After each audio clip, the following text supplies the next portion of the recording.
Ya, oke, kita mulai. Oke, selamat pagi. Assalamualaikum warahmatullahi wabarakatuh. Ya, ini pertemuan 6 ya.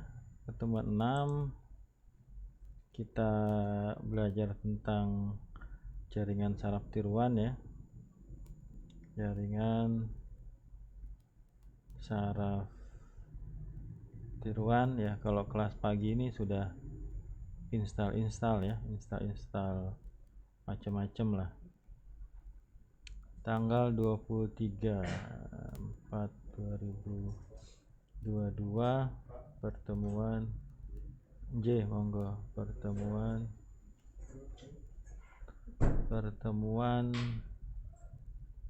berapa, 6 ya, pertemuan 6 dong, kita nggak masuk SE 19 pagi, sip pagi ya. Jadi kalau gambaran besarnya kita akan mencoba membuat sebuah jaringan saraf tiruan seperti ini ya, yang dia akan memiliki inputan ya, dia akan memilih inputan seperti ini.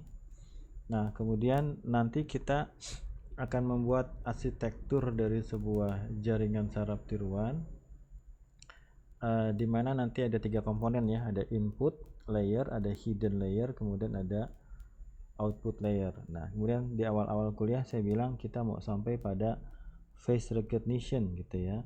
Kita sudah review jurnal gitu ya. Kita sudah install library yang diperlukan gitu ya, virtual environment dan lain-lain ya. Tapi saya pengen Anda paham di konsepnya dulu gitu ya. Jadi sebelum masuk kepada face recognition ya, di sini ada 4 dataset yang bisa dibilang masih sederhana gitu ya. Oke, dimana dia akan mencoba, ide besarnya adalah bagaimana dia bisa mengklasifikasikan dua kelas ini, dua tipe kelas di sini ya. Jadi kalau Anda lihat di sini, ini adalah tipe yang pertama ya, yang warna orange di sini. Ya, warna biru ini adalah tipe kedua gitu ya. Ya, jadi nanti pada akhirnya ini adalah sebuah wajah gitu ya, wajah manusia. Nah, nanti sistem di sini ya adalah sistem yang meniru bagaimana cara kerja neuron di kepala manusia. Nah, jadi di awal-awal kuliah sempat saya sampaikan, wajah di sini itu terdiri dari garis-garis yang sudah agak kompleks gitu ya. Yang sebenarnya manusia menirunya itu adalah dibagi kepada layer-layer gitu ya. Nah, layer-layer di sini itu memiliki tugas-tugas yang awalnya dia hanya mengambil bentuk-bentuk sederhana gitu ya. Bentuk-bentuk sederhana, hanya garis-garis lurus gitu ya. Tapi nanti semakin masuk di layer-layer berikutnya ya, maka dikatakan sebagai deep learning itu karena lebih dari katakanlah 2 layer. Nanti di layer yang kedua, ketiga, keempat, kelima ya, dia akan mengkombinasikan garis-garis sederhana di layer sebelumnya. Oke ya. Nah, sebenarnya di sini kalau Anda lihat struktur di sini, ini adalah inputnya, ini adalah outputnya. Maka di sini ada konsep yang namanya apa, kemarin kita bahas weight ya. Ada konsep yang namanya weight. Nah, weight ini adalah yang membentuk, kalau Anda lihat di sini, ini adalah garis-garis ya.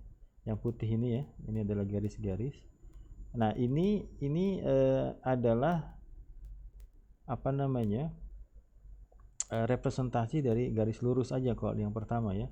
Tapi kalau nanti yang kedua, ini kalau kita train gitu. Ini kalau kita train, nanti hasilnya seperti ini. Ini kelihatannya mudah ya. Tapi buat ngebongkar ini nggak gampang. Oke, nah ini sudah dapat sebuah sistem. Nah, yang paling sulit itu adalah mendapatkan garis-garis sederhana di sini yang merupakan garis lurus ya. Kalau di layer keduanya nanti mereka akan menggabungkan garis-garis ini menjadi garis-garis yang lebih kompleks gitu ya. Dan pada akhirnya dia akan membentuk bentuk seperti ini. Ingat nanti ini adalah wajah gitu ya. Nah, jadi hari ini saya mau bawa Anda kepada, sebenarnya masih di sini, masih di layer pertama, bagaimana garis-garis lurus ini didapatkan gitu ya. Nanti kita belajar di perseptron dulu ya. Jadi ternyata cara manusia melihat itu membreakdown sebuah objek yang kompleks menjadi objek-objek yang sederhana. Itu dulu yang kita pahami ya. Jadi di layer pertama yang dilihat manusia itu bukan langsung bentuk wajahnya, tapi garis-garis lurus. Di layer berikutnya garis-garis lurus itu dikombinasikan sehingga nanti semakin ke dalam semakin kompleks, maka nanti dia bisa mampu membedakan 100 wajah manusia. Gitulah lebih kompleksnya. Nah, ternyata nanti kita berkenalan dengan bentuk yang paling sederhana itu, ternyata itu adalah sebuah persamaan garis lurus. Kalau di sini ya, kalau di sini bukan garis lurus lagi. Ya, dia sudah menggabungkan beberapa persamaan linear ya. Maka nanti namanya non linear. Nah, kelas malam tadi saya tadi malam saya sudah bahas ya. Jadi di sini saya menggunakan ebook ini gitu ya. Saya gunakan beberapa ebook. Ini kalau nggak salah saya ngajar ini pakai ini dari angkatan 2012 ya. Nah, kita bahas di sini. Di sini kita punya kasus ya, sederhana aja. Kalau dulu mungkin di pertemuan 2 atau 3 saya kasih contoh yang membedakan apa itu namanya, pemain basket sama pemain sumo ya, berdasarkan berat dan tingginya. Nah, di sini ada dua tipe buah gitu ya. Yang pertama adalah fruit one ya, apalah ini bisa apel gitu ya. Yang ini bisa banana itu pisang gitu ya, atau apapun. Dan mereka punya karakteristiknya. Nah, yang pertama harus Anda pahami adalah ini data. Ini adalah data. Datanya ya didapat di lapangan ya. Ini adalah data pertama, ini data kedua, ini data ketiga, ini data keempat. Yang dua ini adalah output, yang dua ini adalah input ya. Kemudian ini sebenarnya adalah outputnya ini. Ini adalah outputnya. Jadi outputnya itu sudah ditentukan. Gambarannya adalah seperti kita mengajarkan ke anak kecil bedanya pisang sama apel. Maka kita sodorin ke depan matanya, ini apel ya gitu. Ini apel ya. Maka di manusia itu akan melihat, oh warnanya seperti ini, bentuknya seperti ini ya, dan lain-lain ya. Kemudian kalau pisang seperti ini, warnanya seperti ini, panjangnya seperti ini, beratnya seperti ini gitu ya. Maka dari fitur-fitur itu kita bisa mengambil kesimpulan bahwa yang namanya yang tipe pertama itu seperti apa. Tapi idenya adalah ya, jadi dari data 4 di sini ya, Anda harus paham bahwa outputnya sudah ditentukan ya. Maka di sini kalau kita lihat ini kelas C1, kelas C2. Nah, kalau input mungkin nggak terlalu sulit dipahami ya. Inputnya ya kita ambil di lapangan, kita ukur panjangnya, kita ukur beratnya, selesai. Yang agak sulit dipahami adalah di outputnya. Di outputnya kita katakan ini adalah C1, ini adalah C2. Tapi dalam bahasa matematisnya nanti kita akan representasikan output itu ke dalam sebuah nilai, atau 2 buah nilai, atau 3 buah nilai. Kalau di sini nanti itu fungsi dari kerja dari fungsinya. Nah, di sini ada fungsi yang namanya sig6. Kalau kemarin kita pakai 1 dan 0, kalau di referensi ini kita gunakan, kalau C1 itu adalah plus 1 outputnya. Ini catat nih. Ini nanti di UTS keluar nih. Di UTS pokoknya UTS-nya agak-agak susah lah ya. Agak-agak susah ya. Perlu sampai skrip nggak kita? Perlu ya. Terserah Bapak lah. Nah, gini ya. Ini catat dulu nih di kasus di sini. Jadi sistem besarnya gimana, Pak? Sistem besarnya itu adalah seperti ini. Kita punya apa namanya? Kita punya di sini masih bicara tentang perseptron ya. Di sini masih bicara tentang perseptron. Oke. Nanti di sini kita hanya ada 2 inputan ya, hanya ada X1 di sini. Oke, kemudian di sini ada X2. Ya. Kemudian nanti di sini ada bias ya. Bias itu plus 1, kemudian di sini ada nilai biasnya. Kemudian ini adalah W1. Biasanya bias itu dibilangnya W0 gitu ya. Tapi saya bilang bias saja. Kemudian di sini ada W2. Nanti di sini ada summing junctionnya, kemudian ada functionnya, kemudian di sini outputnya. Ya, oke ya. Jadi kalau di kasus di sini ini adalah W1 ya dikalikan dengan X1, oke, ditambah dengan W2 dikalikan X2 ditambah dengan apa? Ditambah dengan bias. Ini adalah nilai sumnya seperti ini. Nah, kemudian yang menentukan dia adalah plus 1 atau min 1 itu adalah fungsinya di sini. Ya. Fungsi ini menerima inputan dari hasil ini. Ya, jadi kalau kita mau breakdown, fungsi ini itu sebenarnya inputnya adalah W1 X1 ditambah dengan W2 X2 ditambah dengan B. Maka nanti dia akan memberikan output apakah plus 1 atau min 1. Dan plus 1 ini adalah C1 ya, dan min 1 adalah C2. Kenapa enggak 0, Pak? Ya bisa aja. Ya, kalau di sini saya pakai sig6. Gitu ya. Ini satu perseptron. Nah, nanti aturannya adalah yang seperti yang kita bahas minggu lalu. Jadi outputnya akan bernilai plus 1 jika X-nya lebih besar sama dengan 0. Outputnya akan bernilai minus 1 jika X lebih kecil daripada 0. Ini kalau Anda sudah pahami, ya, nanti ketika kita bicara tentang multi layer perseptronnya, jaringan saraf tiruannya akan mudah. Dan nanti ada beberapa fungsi yang berbeda di sini. Fungsi juga satu masalah ya. Fungsi juga satu masalah. Oke, nanti ada beberapa fungsi ya. Kalau kita lihat di apa itu namanya TensorFlow Playground itu nanti kita bisa lihat ya, ada beberapa fungsi yang kita lakukan. Tapi sistem kecilnya seperti ini. Itu yang Anda harus pahami ya. Nah, di sini ada X1. Jadi X1, X2 itu adalah data, ini adalah data. X1, X2 ini adalah data, maka kalau data dia fix. Kayak gitu. Kemudian nah, jadi W1 itu yang akan kita cari gitu ya. W1 ini akan kita cari, W2 akan kita cari, bias juga akan kita cari. Ya. Itu namanya adjusting weight namanya. Adjusting weight. Ya, mencari weight yang pas gitu ya. Nah, tapi kadang-kadang mahasiswa itu agak sulit menerima ketika di sini di outputnya. Pak, outputnya bisa lebih dari 2 nggak? Bisa. Tapi nanti menggunakan fungsinya bukan seperti ini, ada namanya softmax nanti salah satunya ya. Atau nanti di sini juga ada contoh yang 3. Ya.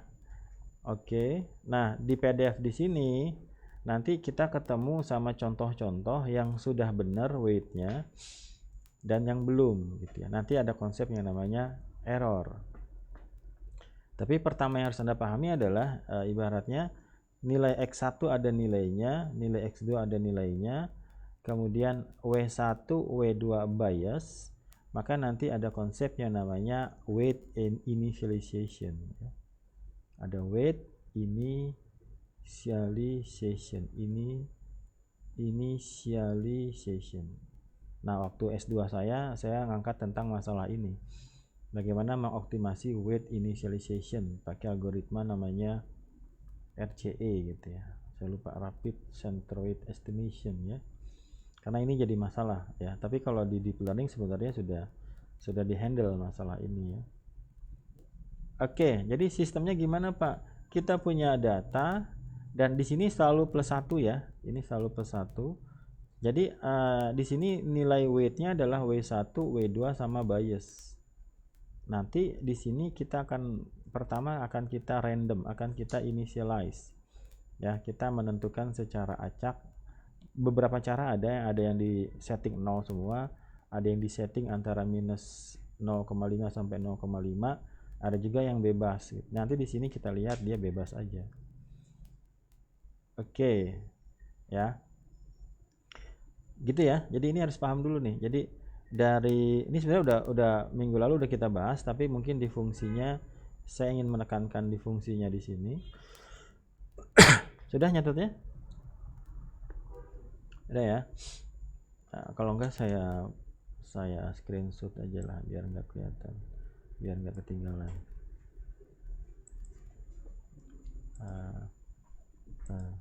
Apa nama grup kita? YST. Iya, oke. Ya, oke ya. Sampai sini. Gitu ya, itu udah saya share gitu ya. Nah, di ebook di sini kenapa saya ambil ebook ini? Ebook ini sebenarnya kalau Anda mau cari di YouTube ada videonya ya. Ya iyalah Pak di YouTube. Nah, jadi di sini kalau kita melihat ya, di sini ada satu contoh. Saya belum masuk ke penghitungannya. Ini nanti ini udah saya share kan minggu lalu sebenarnya, tapi minggu lalu belum saya bahas ya. Nah, saya mau langsung ke sini aja. Ya, ini ada satu contoh kasus ya. Contoh kasus di sini di mana sudah mendapatkan nilai weight yang benar. Ini contoh yang udah sesuai gitu ya. Ini tidak error, ya. Coba Anda lihat di sini. Ini adalah X1-nya, inputnya apa tadi, weight gitu ya. Ini adalah weight, ini adalah long. Nah, ini adalah biasnya di sini. Ini adalah bias, ini adalah nilai bias. Yang ini adalah nilai W1, ini adalah nilai W2, gitu ya. Ini ada dua fungsi. Yang pertama adalah fungsi sum ya, summing junction. Yang kedua namanya adalah activation function. Ya, kemudian nanti dari sini baru keluar outputnya. Kemudian tadi sudah kita tentukan outputnya akan bernilai +1 jika apa? Nilai X-nya lebih besar daripada 0, dan dia akan bernilai -1 kalau dia X-nya lebih kecil daripada. Aturannya kayak gitu aja ya, fungsi sederhana aja. Jadi kalau kita misalnya ambil satu kasus, di sini dilihat ya, W1-nya adalah -30, W2-nya adalah ini di looping pertama nih ya. Ini adalah 300. Kemudian ini yang learning rate-nya diabaikan aja, saya belum masuk ke sini. Itu udah bicara tentang update weight ya. Nah, ini kalau kita hitung ya, ini saya ambil, coba kita ambil nilainya ya, kita ambil nilainya. Ini misalnya saya ambil di sini. Ya, perhatikan di situ ada kalimat given ya, given. Ya, saya ambil data di sini. Biar nanti biasanya kalau dibikin live agak lebih paham gitu ya.